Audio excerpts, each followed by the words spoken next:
Guys, Indian cricket is no longer just a national game now. It's a global power.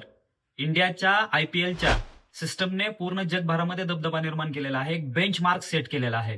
Doctor Sanjeev Goenka यांनी the 100 ही इंग्लंडमध्ये होणारी UK premier league होणार आहे, याच्यामध्ये एक टीम खरेदी केलेली आहे. 49% स्टेक्स आपल्याकडे होल्ड केलेले आहेत.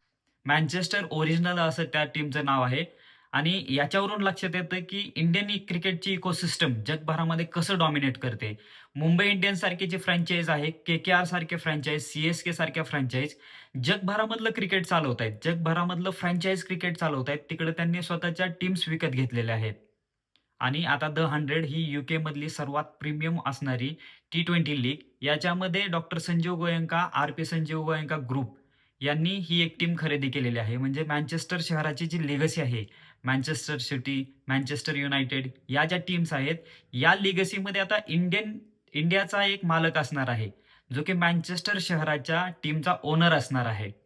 तुम्ही गेल्या काही दिवसांमध्ये बघितलं असेल की साऊथ आफ्रिकेचं T20 क्रिकेट हे खूप मोठ्या प्रमाणात इम्प्रूव्ह झालेलं आहे. कारण इंडियाच्या काही फ्रँचाईजने SA T20 मध्ये आपले टीम्स खरेदी केलेल्या आहेत आणि त्याचा फायदा साऊथ आफ्रिकेच्या ग्रासरूट मधल्या क्रिकेटर्सला झालेला आहे. त्यामुळे साऊथ आफ्रिकेचं T20 क्रिकेट हे हायर लेवलला गेलेलं आहे.